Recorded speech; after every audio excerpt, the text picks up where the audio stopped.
After so many years nga mga loves, ay ngayon lang ulit kami nakabalik dito sa aming favorite restaurant dito sa SM North EDSA. At pagpasok nga namin ay nakita agad ni Jocelyn itong Sans Ribal cake at pinaserve ko na agad kasi nga iniiyakan niya na gusto niya lang tikman at very very approved sa kanya itong cake na to. Yun na nga, while waiting for our order, nag-order lang kami dito ng plain rice, tapos kalderetang baka, kare-karing baka, tapos yung favorite namin na kanin na binalot na kanin sa gata with luya. Grabe, sobrang sarap to yun. Sobrang solid talaga. As in, hindi mo na kailangan ng ulam kasi yung kanin itself, pagkain na talaga siya.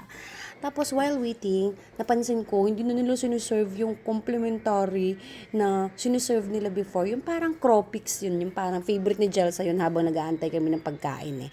Yung tawag dun, yung kulay puti na piniprito, yun yung kinakain namin while waiting. At syempre, ganun pa rin, masarap pa rin talaga ang Bistro Remedios. One of the pinaka-favorite naming Filipino restaurant yung Bistro Remedios, sumunod yung Mesa. At marami pa, sana maka-explore pa kami ng madaming Filipino restaurant.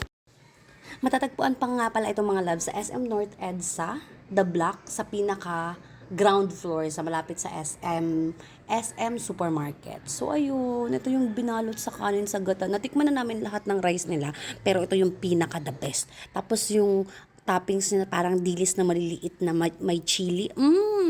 Umami talaga. Napakasarap talaga. Hindi ko masabi, pero ito na talaga yung pinakamasarap na kanin na natikman ko.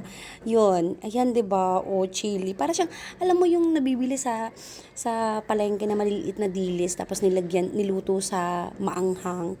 Tapos, yan na siya. Ulam na talaga siya. Hindi mo na kailangan ng ulam. Napakasarap din. At saka, ang dami niyang serving. Kumbaga, kung bibili ka ng binalot na kanin, good for two na siya. Pero kung medyo gutom ka, para lang sa'yo yun. Ito, para lang talaga sa akin. For me lang to. For me, myself, and I. So, ayun lang mga loves. Goodbye. See you on the next vlog.